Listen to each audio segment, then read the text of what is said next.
This is Dr. Brad with Hope Clinic. We're going to talk today about the rotator cuff muscles in the shoulders. A lot of athletes and people will have shoulders that get kind of tight. They don't work like they're supposed to. Sometimes they are recommended surgeries, try to repair muscles.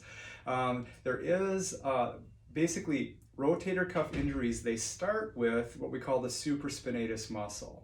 So when we do a throwing motion or a hitting motion, what happens is we have all these big muscles in front to move things forward. And the thing is, we have these smaller muscles in back that are kind of like the brakes. So if those muscles aren't working like they're supposed to, specifically we have what's called the supraspinatus on the top, and then you have kind of a bump in the back here, a bone, and you go below that, that's the infraspinatus. And then right below that we have what's called the teres minor. They're all three small muscles in there that are the brakes for our motion with our arm. So if those aren't working, it's kind of like having like the brake pads of a tercel or the brakes of a little tercel car in a big Ram truck. Okay, what that means is you can't stop well, and so what our body automatically does is it slows everything down and tightens everything up. So if you're driving with the tiny little brakes in your big truck, you're going to drive slow because you can't stop.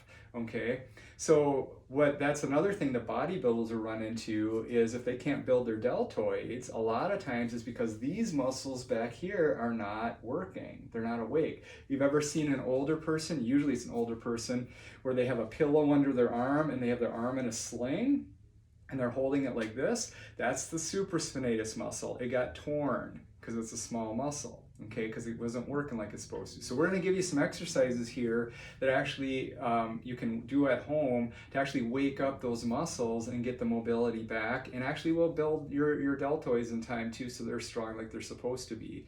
So what you do is you take your thumb and you bring it in towards your body, okay? And the first part of this exercise you can do is bring that thumb into your body, and then we're going to bring your arm up, directly up as far as you can, as long as you don't have pain. And obviously talk to your doctor if you're not sure about these exercises. But instead of bringing it directly forward or directly out to the side, we're going to bring it out about 45 degrees and just bring it straight up. So we're going 45 degrees, so not straight forward, not straight out, about 45 degrees. And what we do is we take it up nice and easy. So what we can do now is we can do about 15 reps of that. So that's 4, 5, 6, 7, 8, 9, 10, my kid's getting bored right now, 11, 12, 13, 14, 15, okay? And then after we do that, then we go on and we do the other arm. Okay, I'm not going to put you through that much boredom right now, okay? But once we do the other arm, that 45-degree angle, then we come back to the first arm, and now we bring it right in directly in front, and then we go up as far as we can without, again, pain, whatever, and we work our way around like a clock. So slowly work around like you're a second hand in a clock working its way around. You go back as far as you can, as high as you can, and then work your way back forward. Okay, so you come all the way back forward,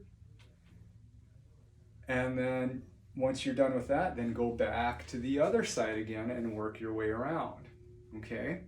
So a lot of people will want to do both at the same time. It doesn't work because we need to focus on that shoulder girdle and keep in the right position. I had an athlete in this week that had some major shoulder issues and put her on this exercise, and she did one of these where she's like, oh, that wasn't so bad.